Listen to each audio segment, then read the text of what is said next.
Olá, boa noite para você. Vamos aos destaques do NTV News da edição deste sábado. Batida frontal mata motociclista e condutor de carro foge sem prestar socorro. Motorista é preso com maconha em veículo. Passageiro de outro carro também foi preso após ser encontrado em seus pertences a mesma substância. Segunda parcela do IPVA vence nesta segunda-feira. Tamanduá é encontrado no bairro Jardim Panorâmico, em Patos de Minas. Novos detalhes da história polêmica, onde flores em um velório foram trocadas por papel picado. Você vai ver que patenses colhem assinaturas para tentar barrar aumento de salário de vereadores. Projeto de lei aprovado pelo Senado amplia a realização de exames relacionados à saúde da mulher pelo SUS. Os dados da Covid-19 neste sábado e os jogos deste final de semana. O NTV News começa agora.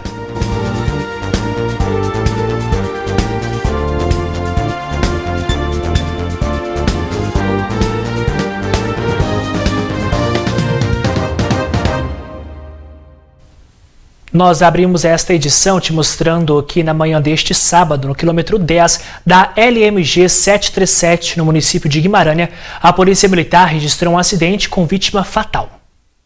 O acidente foi entre um carro e uma moto. O motociclista morreu e o motorista do carro fugiu do local. Segundo informações da Polícia Militar Rodoviária, o carro seguia sentido Guimarães a Cruzeiro da Fortaleza, quando bateu frontalmente com a motocicleta. O motociclista não resistiu aos ferimentos e morreu no local. A Polícia Militar Rodoviária realiza buscas para encontrar o motorista do carro que fugiu do local. Ele também pode estar ferido e ter buscado atendimento médico por meios próprios. A perícia da Polícia Civil foi acionada para apurar a dinâmica do acidente. Após os trabalhos periciais, o corpo foi encaminhado para o Instituto Médico Legal de Patrocínio. O motociclista é um homem de aproximadamente 30 anos.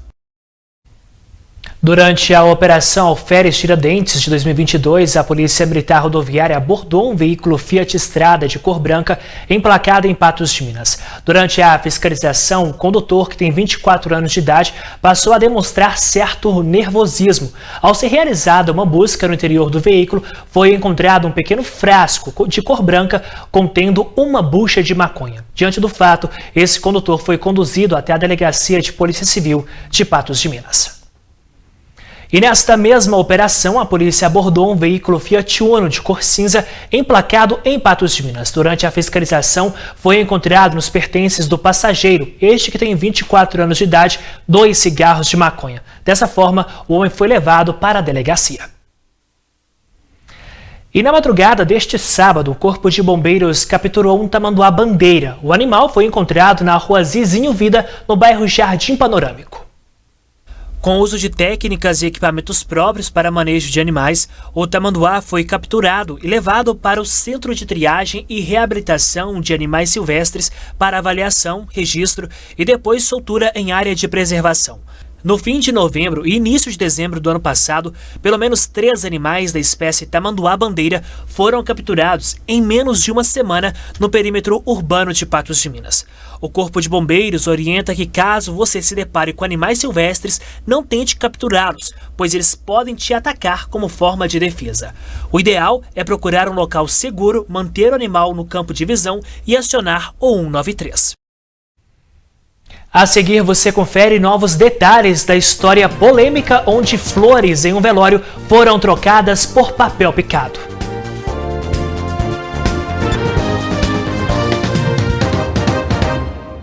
Você viu nesta semana aqui no NTV News que uma funerária em Uberaba trocou flores por papel picado em caixões.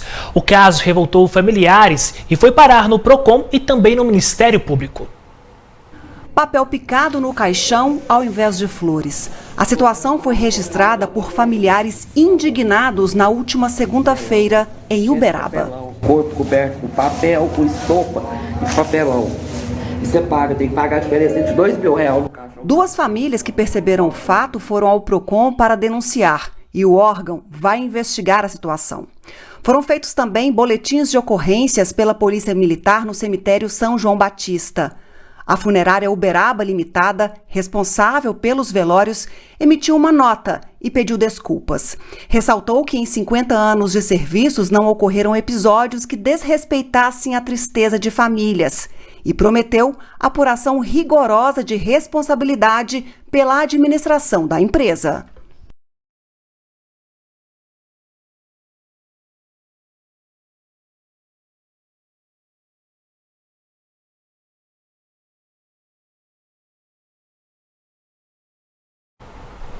Agora são 7h17.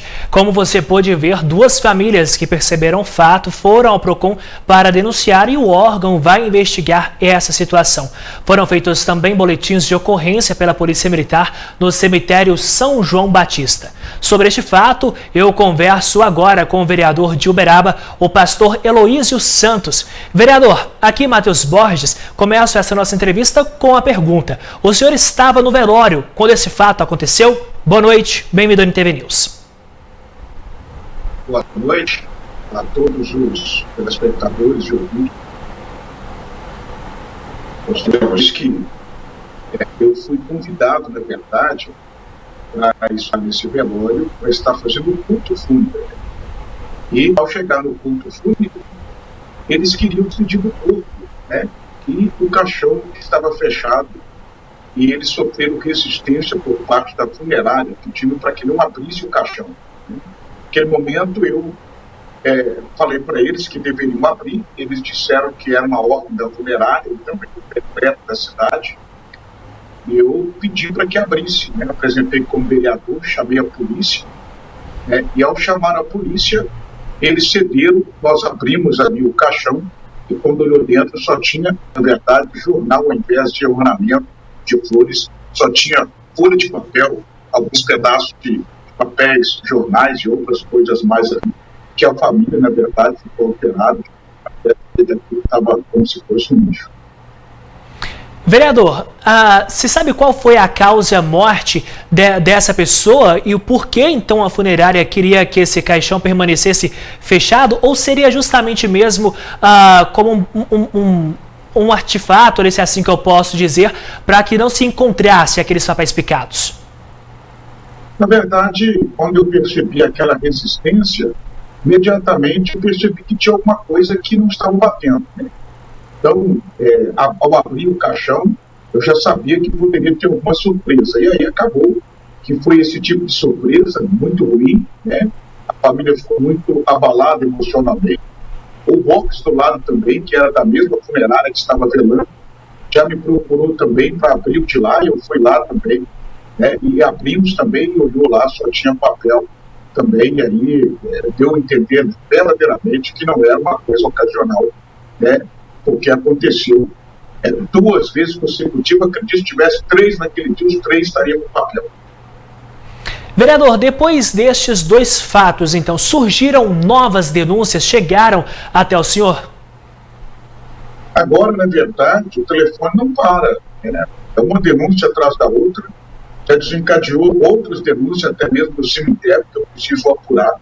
Eu vou sentar com a minha assessoria jurídica, vou procurar alguns vereadores que são parceiros, já procurei a prefeitura, a prefeita, e nós vamos apurar se essas outras denúncias também envolvendo cemitério, envolvendo funerárias, porque se for verdade, é possível que eu devo trabalhar para criar uma SEI para investigar todos esses erros, essas falhas, e eu vou pedir punição rigorosa para aquelas empresas que não estão conduzindo essa concessão da prefeitura da forma que deveria ser feita, né?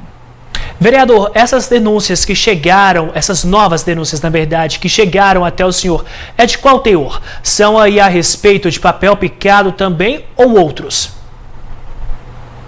Papel picado, já praticamente já fomos, já está tudo definido. A gente já ingressou com ação na justiça, já tem outras pessoas também querendo a apuração de todos aqueles que não permitiam abrir o caixão, né, suspeitando de que teriam papel. Isso aí está incluído na primeira denúncia, mas já outras denúncias agora sobre irregularidades, né, no trabalho e alguns vêm desempenhando ali. E também sobre o cemitério. Isso eu prefiro me resguardar, porque eu devo ter uma reunião mais profunda para a apuração desses fatos.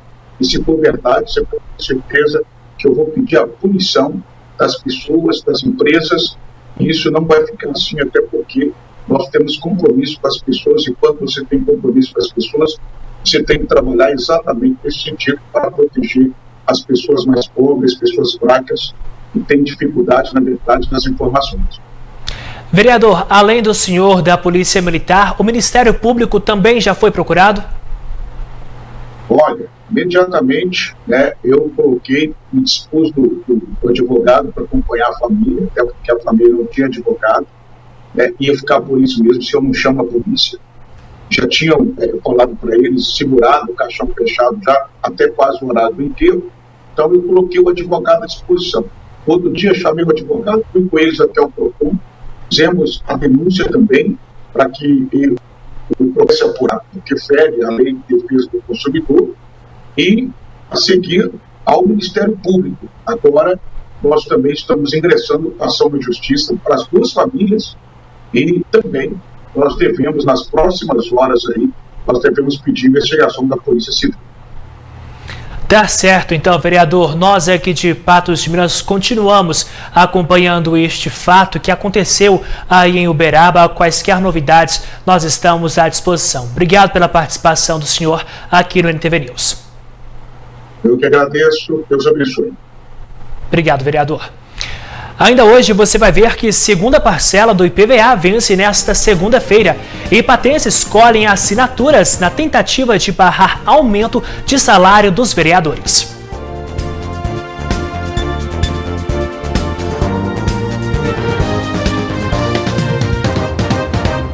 Começa na próxima segunda-feira o vencimento da segunda parcela do IPVA deste ano em Minas Gerais para os finais de placa 1 e 2. A escala segue até o dia 29, se encerrando com os finais de placa 9 e 0.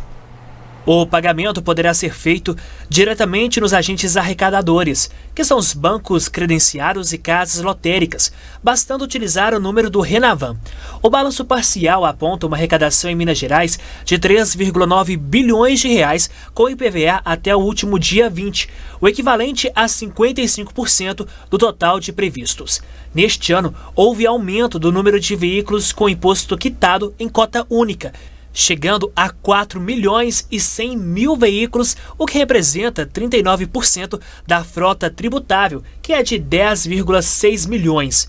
Patos de Minas conta com uma frota de 103.822 veículos. De acordo com as informações da Secretaria de Estado de Fazenda de Minas Gerais, até agora o órgão recebeu R$ 40.310.044,58, ou seja, 49,38% do total emitido ajustado, que é de R$ 81.633.514,52. Os omissos somam R$ 41.323.469,94. Na manhã deste sábado, um grupo de pessoas foi até o centro de Patos de Minas buscar assinaturas na tentativa de que os salários dos vereadores não seja reajustado. Com cartazes, apitos e muito barulho, os manifestantes protestavam contra o projeto de lei que reajusta o salário dos vereadores em 25,23%. O projeto foi aprovado em 2 turnos. De todos os vereadores, apenas 6 votaram contra o reajuste. São eles: Daniel Gomes, do PDT, José Eustáquio, do Podemos, José Luiz, do Podemos, Vitor Porto, do Cidadania, Professor Delei, do PSD, William Campos, do Patriota. A manifestação que prevê o veto ao projeto de lei que aumenta o salário dos vereadores em mais R$ 2.500 aconteceu no principal cruzamento aqui da cidade de Patos de Minas, entre a Olegário Maciel e Major Duarte. Aqui, por exemplo, essa senhora fica com um cartaz escrito buzine se você é contra o reajuste dos salários dos vereadores. E muitas pessoas, quando passam por aqui, começam a buzinar em favor dessa manifestação. No mesmo momento, começa uma fila aqui, bem nesse rumo, de pessoas que também são contra esse aumento e que vão realizar a assinatura do abaixo-assinado. Nesse momento atual, onde as empresas e empresários foram sacrificados, a população em geral foi sacrificada e a média salarial de Patos de Minas está girando em torno de 1.300 a 2.200. Aí eu pergunto à população, é justo um aumento desse para os nossos representantes? Não é sobre a vontade deles, não pode ser assim. Bom dia, pessoal. Nós somos professores, a gente não tem nem 10%, nem nada. Vamos julgar pela pandemia que a gente teve, né? Se for um salário que teve em dia, foi o deles, né? Não faltou nenhum dia, caiu em dia. Agora que nós estamos começando a recuperar, a cidade está começando a recuperar, aí vem eles com esse aumento. É um aumento muito abusivo, né? Tudo subindo e nós, trabalhadores na miséria. Eu acho que o salário deles já era um valor considerável, não precisava um aumento numa crise dessa que nós está passando por ela, né? O reajuste considera a inflação entre 2017 e 2021, período no qual não houve correção do subsídio. Os manifestantes chegaram a se reunir com o presidente da Câmara e até com o chefe do Executivo de Patos de Minas, mas ainda sem efeito nenhum. O prefeito Falcão deve ficar neutro na situação e deixar a decisão por conta da Câmara. Na próxima quarta-feira, no dia 28, os vereadores vão se reunir em uma reunião ordinária para dar a decisão final com relação ao reajuste. Estamos aqui unidos recolhendo assinaturas para que conseguimos arquivar esse aumento do salário dos vereadores e contamos com a força do nosso prefeito, que ele vete essa ação, que ele vete esse projeto de lei, devolva para a Câmara vetado. Lá sim vamos conseguir arquivar esse projeto de lei. O sentimento, eu acho, de todo mundo lá, alguns revolta, alguns tristeza, alguns, como se diz, fala eles que se satisfação com quem eles votou, porque eles votaram e esperava que aquele representante representasse ele bem.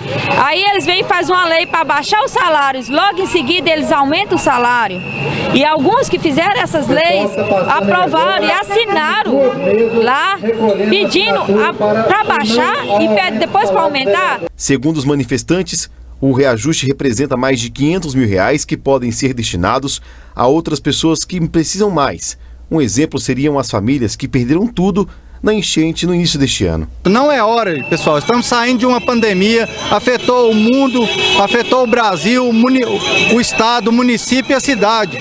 A cidade nossa foi afetada agora, a pouco prazo agora, por enchentes, inundações nos bairros baixos da cidade. Tem muita pessoa desalojada, falta de comida, falta de móveis, vestimento. Vamos reverter esse dinheiro do aumento para a sociedade. A gente está seguindo todos os passos certinho, que todo cidadão tem o direito. Mas a gente vai primeiro na justiça, com os representantes e depois agora com nós, o povo.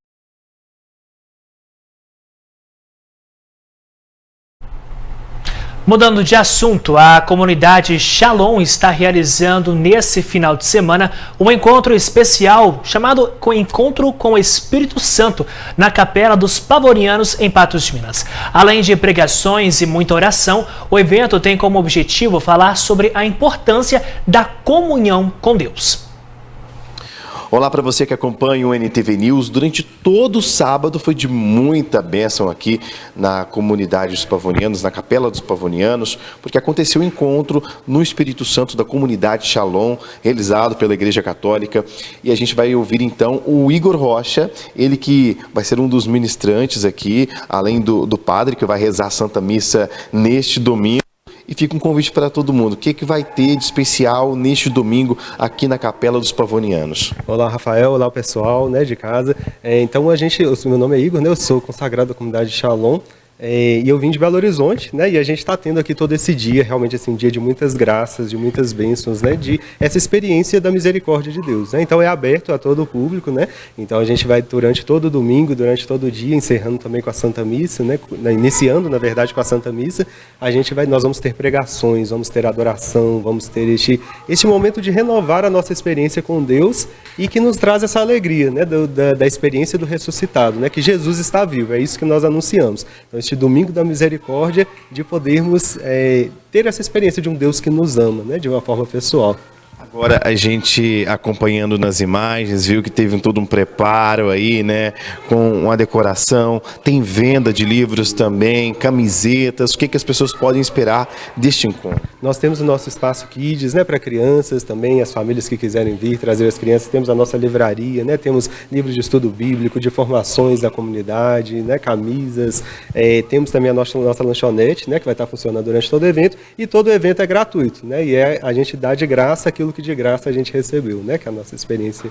As pessoas vão receber muito nesse encontro, além das pregações, há um louvor também muito santo. Conta pra gente. Sim, nós nascemos dessa espiritualidade carismática, né, dentro da Igreja Católica e somos uma comunidade carismática de louvor, né, então a gente vai ter as nossas animações, vamos dançar, vamos brincar, né, estar juntos e rezarmos juntos, né, e existem coisas que Deus só nos fala quando nós estamos juntos, né, então passado esse tempo de pandemia, nós queremos nos encontrar, né, então fica o convite, venha estar aqui conosco, vai ser uma alegria ter você, né, e com certeza Deus prepara muitas graças para nós. Igor, muito obrigado pelas informações, e olha, quem tiver interesse de vir neste domingo, aqui na rua Padre Pavone, número 290, todo mundo, a comunidade toda está convidada, o Igor vai estar aqui ministrando a palavra de Deus, vai ter também uma missa abençoada, muita pregação e louvor. As imagens são do Gustavo Brito, Rafael Ribeiro, direto para o NTV News. E olha só, padres e seminaristas de uma igreja em Juiz de Fora mantêm uma tradição que já dura anos. O assunto tem até a ver com caridade, mas não lembra nem um pouco religião. Ficou curioso? Quando a gente pensa em igreja, vem logo à mente imagens associadas a altar, vitral, cruz. Mas a Igreja da Glória, localizada em Juiz de Fora, na zona da Mata Mineira, tem algo de diferente disso tudo que a gente está acostumado. No convento da igreja, existe uma fábrica de cerveja artesanal desde o fim do século XIX. Naquela época, em 1894, Juiz de Fora contava com 20 mil habitantes. Dentre esses, 5 mil já eram imigrantes, alemães e italianos, os que vieram para construir a Estrada União Indústria e tantas outras coisas. Então, os redentoristas escolhem aqui Juiz de Fora como local para começarem seus trabalhos.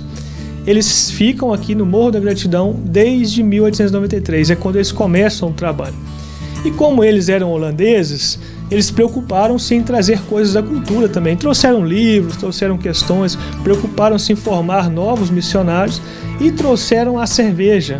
A cerveja era algo muito comum na Europa, nos mosteiros, e os holandeses também já tinham esse costume de consumir a cerveja. Enquanto os padres cuidavam de celebrar a missa, cuidar das pessoas, os irmãos faziam os ofícios domésticos, e um dos ofícios era produzir a cerveja. O nome, Hofbauer, é uma homenagem a São Maria Hofbauer, santo austríaco da Congregação do Santíssimo Redentor.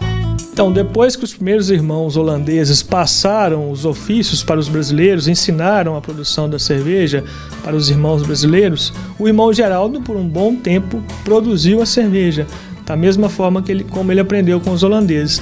E ele produziu até 1894, foi quando ele se cansou um pouco, fechou a cervejaria e falou, agora não vou produzir durante esse tempo. E ela ficou mais ou menos 20 anos fechada, então. Em 2009, Padre Flávio, em memória, junto com algumas outras pessoas, alguns seminaristas, reabriu esse espaço. Hoje no Brasil, talvez é a única cervejaria de convento com os equipamentos artesanais, centenários, em funcionamento no Brasil e talvez até na América Latina. Aqui em Juiz de Fora nós temos uma obra social, chama-se Obra Social Padre Newton Fagundes. Ela fica no bairro Retiro. Atende mais ou menos 100 crianças, essa assistência é às crianças e também a alguns familiares. E a cerveja surgiu então como uma oportunidade de, quem sabe, com a expansão, com um retorno maior financeiro, a gente poder subsidiar pelo menos um pouco dos gastos, né?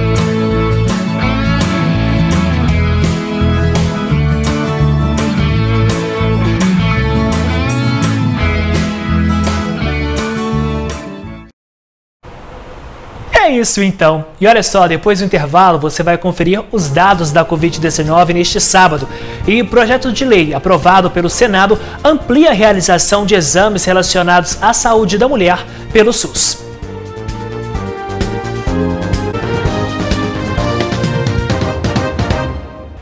De volta com a NTV News para te mostrar que o Ministério da Saúde publicou portaria encerrando oficialmente a emergência em saúde pública de importância nacional em decorrência da Covid-19. Publicada em edição extra do Diário Oficial da União, a portaria passa a valer daqui 30 dias para a adequação dos governos federal, estaduais e municipais. O texto alerta para a necessidade de manutenção do plano de contingência nacional para a infecção humana pelo novo coronavírus.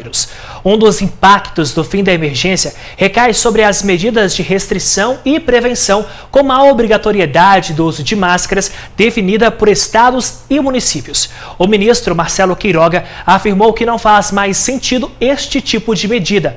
Outro efeito do fim da emergência será sobre a exigência de vacinação para acesso a locais fechados, medida, aliás, criticada pelo ministro. E o Brasil registrou 62 mortes pela Covid-19 nas últimas 24 horas, totalizando 662.618 desde o início da pandemia. E o estado de Minas Gerais confirmou mais 138 casos da doença. Não foram confirmados novos óbitos. Vamos agora, então, aos dados de Patos de Minas na sua tela. No painel coronavírus, nos mostra que nós temos 2 pessoas em casa se recuperando da Covid-19, 587 óbitos desde o início da pandemia. Não temos ninguém internado nem de fora de Patos, nem de Patos de Minas em leitos clínicos e nem de UTI. Bom, mudando de assunto, um projeto de lei aprovado pelo Senado ampliou a realização de exames relacionados à saúde da mulher pelo SUS. A partir de agora, exames como mamografia e colonoscopia estarão garantidos a partir da puberdade e não somente depois dos 40 anos. Medida importantíssima para evitar que doenças como o câncer coloretal, o segundo que mais afeta as mulheres, continue avançando. O câncer coloretal é um tumor maligno que atinge o intestino grosso sem distinção de sexo, cor ou classe social. É o terceiro tipo da doença que mais mata no Brasil por ano. A estimativa do INCA, o Instituto Nacional de Câncer, é que 40 mil brasileiros sejam diagnosticados com câncer coloretal. De acordo com este oncologista, os principais fatores de risco são a idade e também a hereditariedade da doença na família. Por isso, é importante começar a rastrear o tumor em pessoas a partir dos 45 anos. É você procurar a doença em pessoas normais. Isso que é rastrear. Tanto que o rastreamento era indicado apenas na população de pacientes acima dos 50 anos, porque ele era muito incomum em pessoas abaixo dos 50 anos. No entanto, o que a gente tem observado nas últimas 2 décadas é o aumento do número de casos em pessoas com menos de 50 anos, o que motivou, portanto, uma redução do limite da idade de 50 anos para 45. Mudanças no padrão de funcionamento do intestino, ou seja, idas mais frequentes ou não ao banheiro, sangue nas fezes e dores abdominais persistentes podem ser sinais da doença. A descoberta pode ser feita por meio do exame de colonoscopia e a probabilidade de uma pessoa desenvolver o câncer coloretal é de 4,3%. Desses, em 85% dos casos, o diagnóstico é tardio, já na fase avançada da doença e com a chance de cura baixa. O câncer de intestino grosso é uma doença absolutamente curável, desde que seja diagnosticado em fases precoces. Essa é o principal apelo da classe médica para que seja feito o rastreamento e, consequentemente, diagnósticos mais precoces. Quanto mais precoce for, maiores são as taxas de cura da doença. E também, menos tratamentos serão necessários. A procura pelo diagnóstico precoce foi impactada pela pandemia do coronavírus. Segundo as sociedades brasileiras de patologia e cirurgia oncológica, ao menos 70 mil brasileiros deixaram de fazer o exame nesse período. Sem uma descoberta prematura, o tratamento é cirúrgico. Porém, na avaliação do especialista, essa intervenção é complicada. Em alguns casos de tumores do reto, muitas vezes a gente utiliza quimioterapia e radioterapia antes do procedimento cirúrgico, ou seja, a gente já está falando, portanto, de uma trimodalidade de tratamento de rádio, químio e cirurgia. Tem cura? Tem, mas não é simples. Portanto, quanto mais precoce, maiores são as taxas de cura e menos invasivos e agressivos serão os tratamentos. Mais um tratamento oferecido por um sistema que é importantíssimo, o SUS, onde tem grandes profissionais que fazem toda a diferença na saúde brasileira. E ainda hoje você confere os jogos deste final de semana. E tem um quadro Partiu Uai. Nós voltamos já. Neste sábado, o Cruzeiro enfrenta a Tombense pela terceira rodada do Brasileirão da Série B. A bola começou a rolar às 7 horas da noite pelo horário de Brasília, no estádio Soares Azevedo, em Muriaé, em Minas Gerais.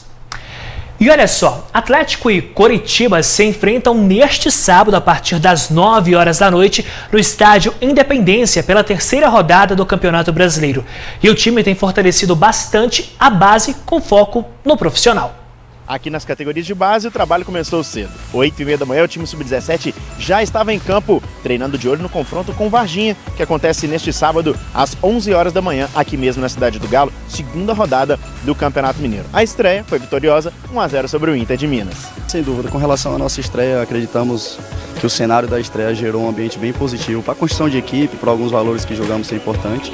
A expectativa é que para o jogo, em especial a segunda rodada do Campeonato Mineiro, a gente consiga dar mais um passo enquanto identidade coletiva e quanto a alguns valores que jogamos ser importante para a identidade dessa equipe.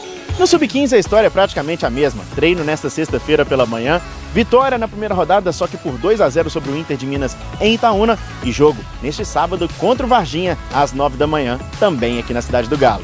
A importância é dar continuidade no processo, né? A gente teve uma estreia boa, fora de casa, um contexto difícil, e a gente conseguiu superar as adversidades e agora fazer valer o mando de campo em casa, toda a nossa força, um campo muito bom de se atuar e fazer valer os conteúdos que a gente passou na semana, tentar implementar ele no jogo, que é o que vale, né? O treino para o jogo e o jogo vai renovando para novos treinos e a gente espera fazer um grande jogo e, acima de tudo, uma grande apresentação. A vitória vai vir como consequência disso tudo. O elenco principal treinou nesta tarde aqui no Campo 1 da cidade do Galo, de olho no confronto deste sábado às 9 da noite contra o Coritiba pela terceira rodada do Campeonato Brasileiro. O Galo tem 100% de aproveitamento na competição nacional, 2 jogos, 2 vitórias, bateu o Inter na estreia por 2-0 no Mineirão, 2 gols de Hulk e depois venceu o Atlético Paranaense na Arena da Baixada por 1-0, gol de Zaratio. O confronto deste sábado agora é contra o Coxa e a preparação por aqui já está concluída. Importantíssimo todos os jogos, a preparação está sendo boa, a gente está focado em fazer um grande jogo amanhã e se Deus quiser sair com a vitória,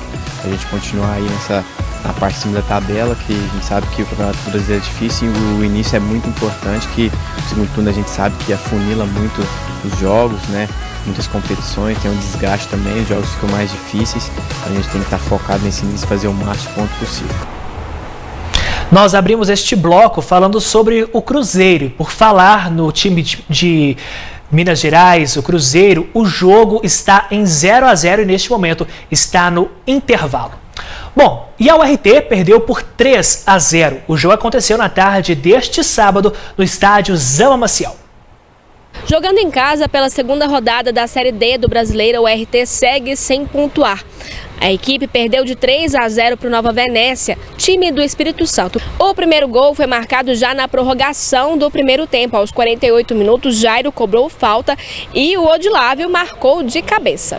O segundo gol veio aos 37 minutos do segundo tempo. O Patrick se livrou da marcação e jogou para a rede. Já o terceiro gol foi de pênalti. Arthur caiu na área e ele mesmo cobrou.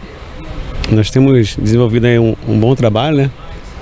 A direção do Nova Venécia tem nos dado essa capacidade, essa condição de desenvolver um bom trabalho no dia a dia. Tem uma estrutura que nos proporciona fazer um trabalho a longo prazo, nos dá tranquilidade para isso e nós temos colhido os frutos, né? E esperamos continuar nessa caminhada aí. Torcedores da URT ficaram revoltados com o placar e vaiaram o time e a diretoria.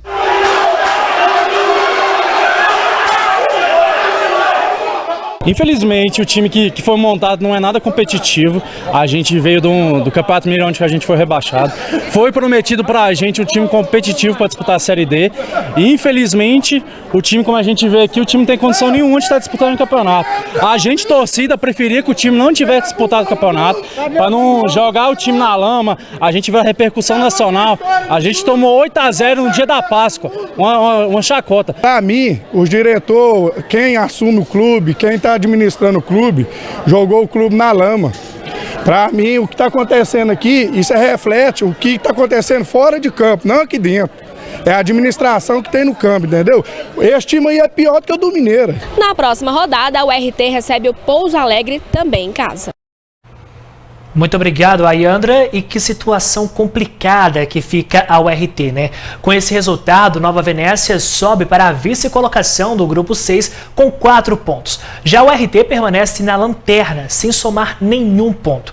O próximo jogo do Trovão Azul será em Patos de Minas contra o Pouso Alegre no próximo sábado, dia 30 de abril, às 3 horas da tarde. Bom, para fechar a nossa edição, se você não conhece São Bartolomeu, vou te apresentar agora. É um distrito que faz parte de Ouro Preto e está entre os melhores vilarejos do mundo, segundo a Organização Mundial do Turismo da ONU. O Partiu Uai de hoje vai mostrar um pouquinho das surpresas desse lugar.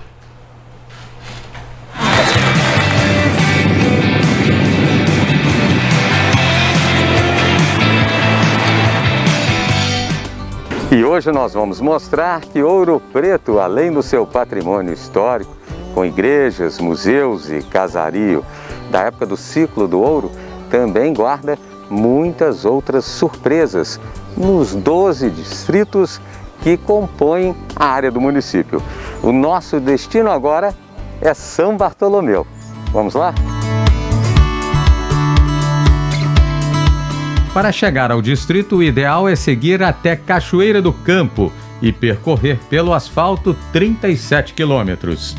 Mas bem antes da chegada ao nosso destino, já vemos o Rio das Velhas, rio tão importante, por onde o ouro no século XVIII brotava no cascalho. Aqui ele ainda corre bem estreito, mas a água vinda da nascente na Cachoeira das Andorinhas é cristalina.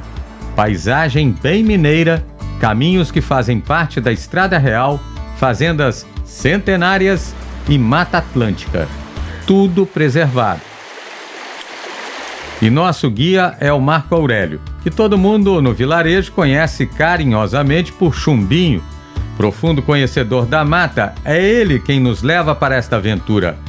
Passamos por trilhas que resistem ao tempo e foram percorridas pelos bandeirantes e tropeiros. Não só a descoberta do ouro, mas também as descobertas das pedras preciosas. Então, na beira do rio, além de você se banhar, você passar um dia agradável com a sua família, também você tem um dia de aprendizado com a história local. E pode mergulhar? Pode mergulhar. Vamos dar um mergulho? Neste ponto, no subdistrito de Catarina Mendes, dá para entrar tranquilamente no Rio das Velhas. Quem diria nadar no maior afluente do velho Chico Velhas, tão ameaçado pela poluição quando chega à região metropolitana de Belo Horizonte. A Jéssica veio em busca dessa tranquilidade e não hesitou. Em meio à pandemia, ela trocou a Baixada Fluminense por Ouro Preto, em busca das belezas da região. Aqui, ela renova as energias. Eu sempre quero vir aqui, que eu acho que ela é muito acessível, ela dá pra gente mergulhar. Eu já conheço as pedras, onde fica fundo, onde fica raso. A cachoeira, eu acho que a gente fica mais confortável.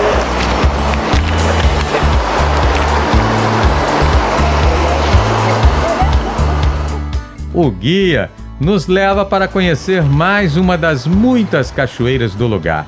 No caminho, já nos deparamos com uma natureza exuberante que guarda espécies de Mata Atlântica nativa e até outras plantas que foram introduzidas pelos escravos ao longo dos séculos. Há espécies aqui dentro da floresta do AMI, não só aqui na floresta, mas ao decorrer de um longo curso de Ouro Preto, que é a Mariazinha, que é o lírio do Brejo.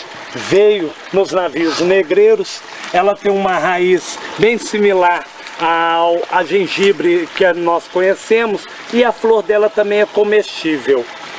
E é usado em temperos? É usado nas saladas como decoração e é usado também ralando ela no arroz. Dá um sabor muito peculiar.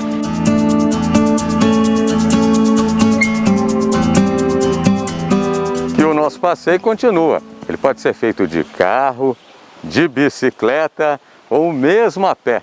Nós estamos na Floresta do AMI, uma unidade estadual de conservação que guarda muitas espécies nativas da Mata Atlântica. E outro detalhe que chama a atenção aqui é a presença constante da água nas margens da estrada. Andando pela mata cheia de atrativos e sons que nos convidam à contemplação, chegamos ao nosso destino, a Cachoeira de São Bartolomeu. A deslumbrante queda d'água tem cerca de 40 metros. Na semana que vem, vamos mostrar os atrativos do vilarejo de São Bartolomeu e dar dicas para quem quer visitar.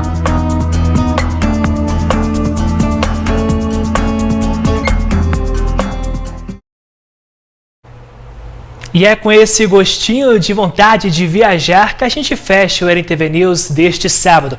Reveja as reportagens exibidas nesta edição nos 2 aplicativos da NTV, no NTV e também no Patos Já. Esses 2 aplicativos, eles estão disponíveis na sua loja de aplicativos. Basta correr lá, digitar que você vai encontrar. Além disso, você pode rever a nossa programação no ntv.tv.br.